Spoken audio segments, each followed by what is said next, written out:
Okay, so I am joined today by Dr. Scott Churchill. He is a humanistic psychologist with over 40-year period at the University of Dallas, specializing in phenomenological psychology, hermeneutics, depth psychology, projective techniques, primate studies, cinema studies, lifespan development, embodiment, and sexuality. He's a recipient of the APA's Outstanding Lifetime Service to the Society for Humanistic Psychology. His most recent publications include research on resonating with meaning in the lives of others and the empathetic mode of intuition. And most importantly, he was one of my professors during my undergraduate formation at the University of Dallas and taught me psychology using the phenomenological approach vis-a-vis Heidegger, Merleau-Ponty, Husserl, and Sartre. And so thank you so much, Dr. Churchill, for joining me today for our conversation. Yeah. Good So to I be guess, here. yeah, I wanted to open with, um, you know, via the lens, the phenomenological lens, Mhm. what concepts are coming up for you most during this wild time of history we've found ourselves in? I would say the stuff that comes up for me in reflecting on, especially the quarantine and the pandemic, are the ideas of existential phenomenology that bring us into ethics, which has to do with moral responsibility, how to live one's lives, that kind of thing. Um, so maybe I'll end up there because to get there, we're going to go through Sartre and Heidegger and end up with a little bit of Levinas to kind of cut to the chase in terms of, if someone said, what ideas come to mind? So um, starting right off the bat, cutting to the chase with Sartre. At the end of Being and Nothingness, there's a section called Freedom and Responsibility, where he says there are no excuses in life. That ultimately we are the author of our existence. And so, how does that relate to being in quarantine? A lot of times, we're commiserating with each other and talking about what's missing, what's lacking, what changed, what was taken away. And when we talk that way, and when we think that way, and I'm doing it too, you're thinking in disempowering ways because you're focusing on what has happened to me. You're thinking and you're living in the passive voice. In passivity, what has impacted me? Right. Yes, and think about, well, even if I didn't have you in for research, you took it with whoever, maybe Amy or someone. But when we did research on emotions, for example, when people would describe their experience of, say, anger or jealousy, they will blame, they will have excuses, they will say, he pissed me off, she made me jealous. It's always spoken in the passive voice of something happening to me. And the emphasis kind of, I had no say in this. Like, I have no say in the virus. I didn't decide to have the virus, but the situation that I find myself in, whatever that situation is, whatever card of hands that you've been dealt by the dealer, that's where your freedom comes in as to how you play the hand. So the Sartrean theme, which comes right out of Heidegger. So when you ask what ideas, I go right to the care structure of Heidegger, which is the culminating themes in the first division of Being and Time, where he basically anticipates what's going to become his theory of temporality. And that is that we find ourselves already situated. And then that finding ourselves, we find ourselves in a particular mood, in a particular disposition. And that disposition, we didn't really choose, we don't think, but somehow it reveals to us how we must be understanding our situation. So I find myself in quarantine and I don't like it. I feel alone, even lonely. Feel that this has been foisted on me. Feel that I don't have any choice unless I want to risk my health and other people's health to remain in quarantine. And finding myself in this situation, here's Heidegger's concept of thrownness. I find myself thrown. What Heidegger, the beauty of his use of the metaphor of that word of throwing, thrown, and projection, which is throwing forth, they're all the same German word, werfen. And In German, you sometimes will talk about being in the throw, being in the throw of things, being in the throw of life. In English too. That phrase exists in English, being in the throes of passion or whatever. Yes, yes. Although the throes of passion is THROE. It's a different throw, but it's the still, but still to be thrown when we experience life that way. It's like someone else threw me here. I didn't ask to be born, but my mother gave birth to me. I didn't ask to be quarantined. I'm thrown into this situation. But Heidegger's, When I discuss this with my grad students, I bring up thrownness with them still. You know, it's been what, over a decade since I've been at UD, but I still teach to them when they talk about free will.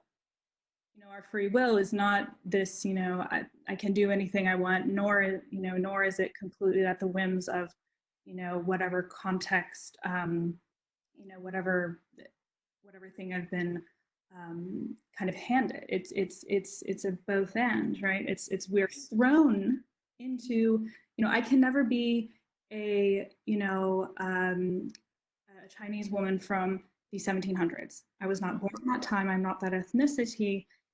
You know, there's certain flexibility. There's degrees of freedom. Like I could change my gender now. I can, you know, perhaps, you know, move to a different country, learn a different language. So there's certain degrees of freedom that have changed over time. But you know, we don't have time travel. I'm thrown into this century. I'm thrown into this ethnicity, into this gender. Um, but within that thrownness, I have a flexibility. I can still move. And so there's this, you know, this, we're thrown into this virus, we're thrown into this pandemic, Mhm. um, yet we still have, going back to the Star Trek, we still have a freedom to determine, to a certain degree, um, how we will be. And we have a responsibility to do so. Is what Yes. I'm hearing from you. Okay. Yeah, no, that's exactly it. I mean, in the nutshell, you've said the whole thing in the nutshell. The thing that people get hung up on with freedom is the idea of absolute freedom, which is, as you said, it doesn't mean that you can do anything you want. Sartre's theory of freedom is an absolute one, which means we're never not free, even if you are in solitary confinement, as miserable and horrible and horrific that could be. You still have the choice as to whether to give in to your captors or to rebel against them. That's why Camus wrote the book The Rebel. We rebel, therefore we exist. As long as you're taking a stand, even if it's a silent stand of contempt. That's why Camus ends the myth of Sisyphus saying that Sisyphus scorns the gods. There is no fate that cannot be surmounted by scorn. So even there is choosing the attitude of contempt toward one's tormentors. So there's always freedom within a situation. And that's where Sartre's theory of situated freedom comes in. And that's lifted directly out of Heidegger, the idea of thrown projection. So if you could bring that concept to this quarantined time for Yeah. folks. So what happens in the quarantine, for example, people are saying, oh, I can't wait till things get back to normal. Um, they're living in a kind of limbo. It's like I was on medical leave last spring. You know, when you're on medical leave, you're in limbo, you're on suspension from your regular habit, and you're in a way waiting to get back to where you were before the leave. Or in my, you know, all of our case with the pandemic, we're waiting to go back to where we were before the pandemic set in and the quarantine. And the image I have of this is that somehow I've fallen off of a dock, a platform, and there's this busy river, and I'm floating down river, and I'm not looking ahead, projecting myself into possibility. I'm turning around and looking back and almost trying to hold on, like grabbing onto a rope, which if you do that in a heavy water, you're going to drown if you keep tethered to the place where you were, and thinking, what would I have been doing if I had not gone into the pandemic? And one of the things we learn in situations like this is giving yourself over to that flow of time and realizing you got to let go of the death grip on that rope that's tethering you to where you were. And only when you do that and then actually give yourself over to the floating downstream do you end up getting to a point where you can pick yourself up and move on. I don't know if I ever showed your class the movie The Occurrence at Owl Creek Bridge, where a guy is being hung in the Civil War, and the rope breaks and he falls into the water, and he ends up swimming away and getting far away, and the whole thing is this fantasy of escape. But the idea is you can only pick yourself up from where you find yourself now and continue forward. So one of the lessons I think of in Heidegger and Sartre, both of their theories of existential freedom, is that the freedom is always within the situation in which you find yourself, and it has to be forward moving, not looking back to where you were.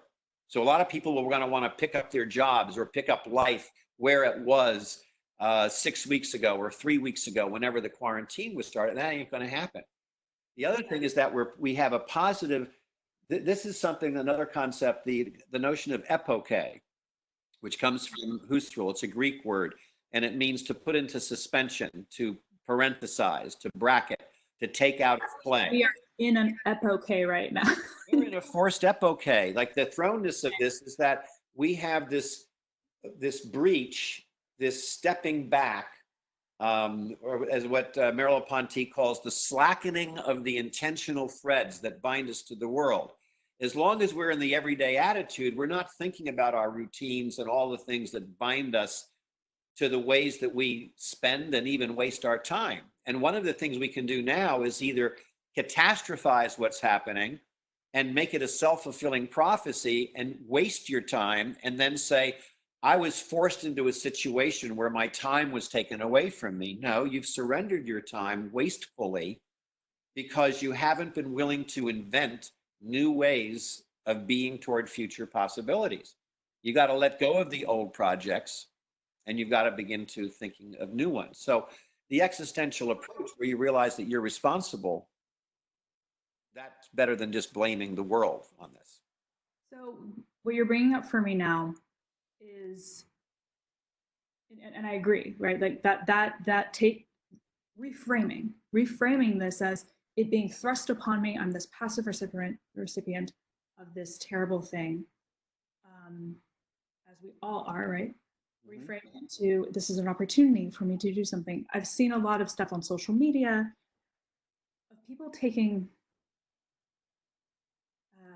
offense to that. They say, we are in survival mode. How could you blame someone for not enacting this reframe? What ideas do you have about that retort to it, right? Like, but we all have this existential responsibility, and then also we have, it goes back to the idea of freedom and the degrees of freedom Mm-hmm. that we have. I think that some folks may need that time to adjust. Maybe, I don't know, what ideas come up for you when you see folks thinking or saying like, hey, I can't do anything, I'm just surviving, right? They're almost in that panic, not panic, that's psychologies. They have to live inauthentically, and being authentic in the Heideggerian sense, like being aware of your own death. Mm-hmm. That concept for me has been floating around a lot. We are all forced to live authentically, and for some folks, it's very uncomfortable. Being very aware of your own fragility, being aware of your death coming, right?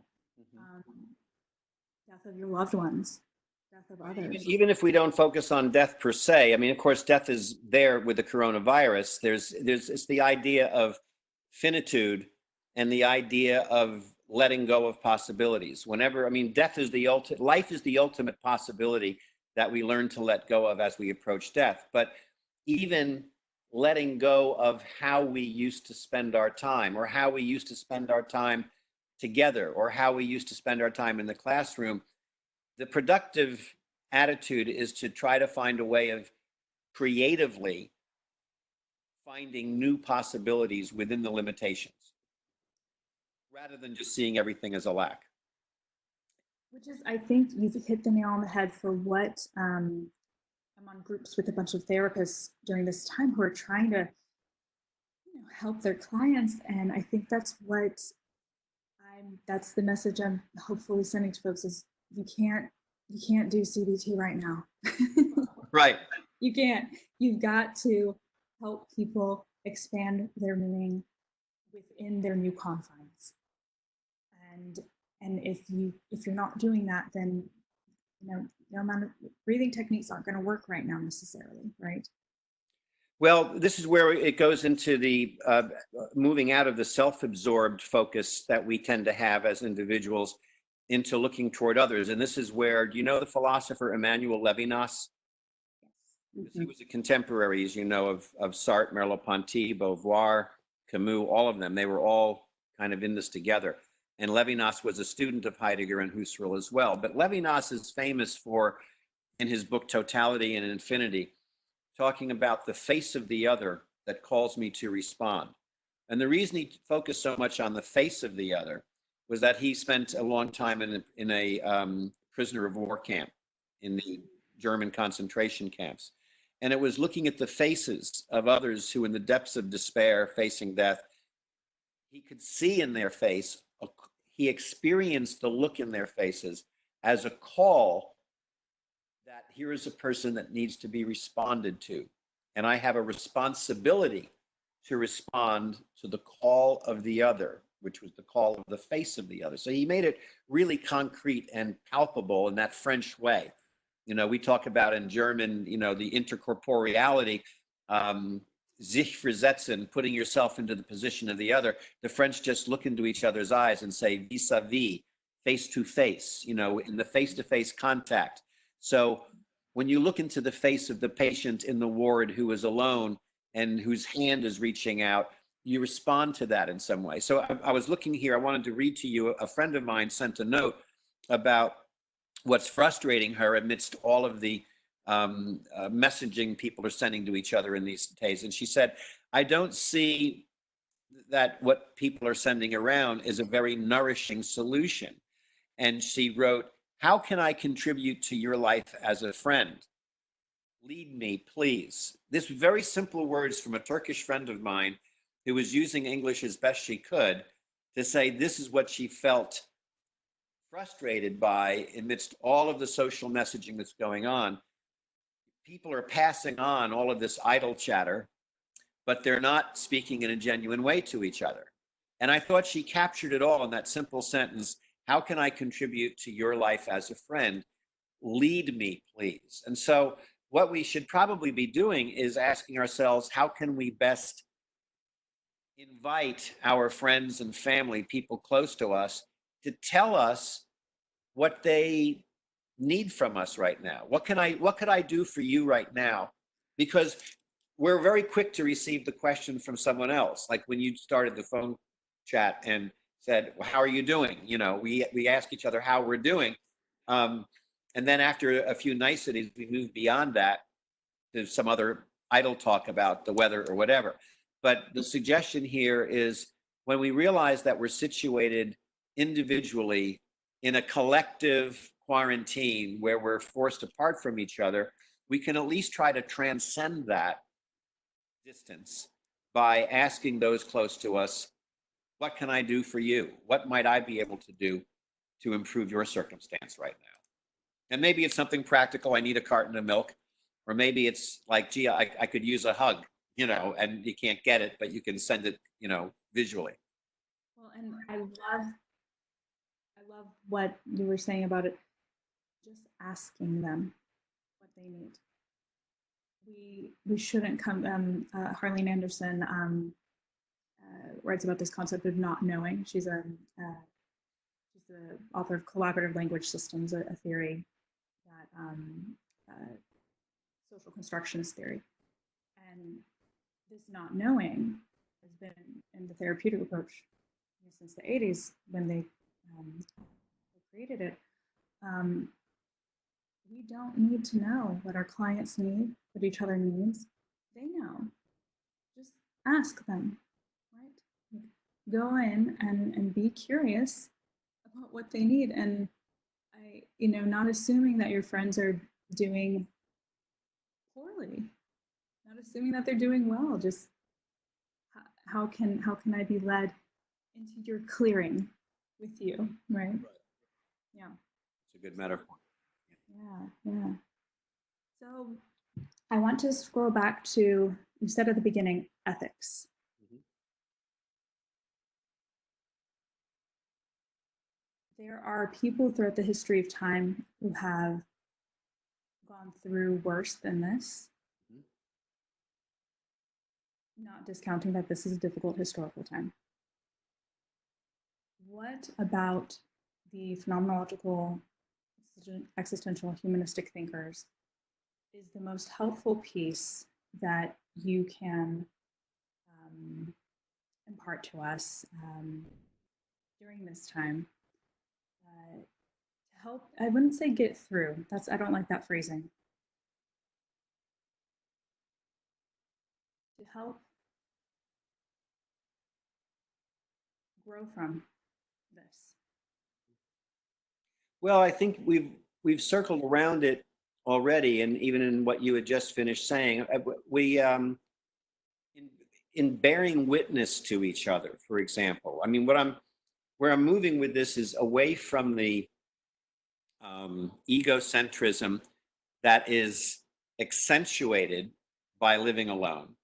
I mean, have you noticed that people's texts have sometimes become longer, like blogs, or you think, man, where's their head? And it's a tendency to scan through it quickly and do a thumbs up and move on to the next thing. So one of the things is, to stop, look, and listen, is that when people start realizing that people are probably saying things cryptically that they don't even realize they're saying. I mean, I look back, I was trying to find a message from someone else a couple of days ago, and I looked back and I saw my own response, and I thought, I wrote that sentence. What did that have to do with the price of beans? What kind of a segue was that? And I can't remember what it was, but it didn't really fit what they had just said, nor what I said afterward. It was like a random thought had passed through my head. And before I thought about it, I put it into the message. So my point is that people are spilling their guts out in some cases in social media or text messaging, emails. A lot of times there's a subtle cry for help in what people are saying, or you can see someone who's obsessing over some crazy detail, and your response may be, why are you worried about that? You've got more important things to focus on right now. But the fact that they're stuck on that is telling you that they're lost. People are getting lost in these details of everyday life. So one of the things that I think we can do to help each other is with it, you have to maintain a sense of humor so people don't feel judged, but help pull people out of the holes they're digging themselves into. If you see somebody who's sending nothing but, you know, negative political messages all day long, maybe send them a back channel. Don't post on their wall, but go back channel through Messenger and say, hey, are you having a hard time? Seems like you're spending all day dumping on this politician. What about you? How are you doing? So we can help each other, I think, by pulling people out of the ruts that they're finding themselves in. And Pulling out of egocentrism, yeah, back to connection, yeah, back to the being with, right? yeah. And well, even just back to engagement, to choosing, like, okay, so you're stuck at home. Does that mean that the only option you have is to watch the crappy shows that are on television right now? Maybe, look at the books in your bookshelf and pull one out. Take a walk outside. Pay attention to the birds in the tree. Sit back with the sun in your face. Sometimes just making suggestions to other people about things that might break them out of their routine. Mm-hmm. Thinking outside the box kind of thing. Because people are boxed in is the problem. They're boxed in and thinking that my world has shrunk. And the point is that a person's world can shrink, but it can also open up within there. So it's just, I think, being more other focused, being aware that there are a lot of people going through a similar situation, but each going about it in their own particular way. And also realize that we all have to learn from each other. I mean, those of us who are therapists, it doesn't mean that we have to constantly be on the ready to provide therapeutic wisdom to everyone. Sometimes the therapists need to be reached out to as well, Right. you know. And I get these nice little messages from my own students where it's like it's almost like a role reversal. My former grad assistants are checking in on me to see how I'm doing. Starting the day with a good morning, at a respectable hour in the morning when they know I'm finally up. But it's nice to have people, checking in on each other, being more other focused rather than self-absorbed in the shrunken world of quarantine.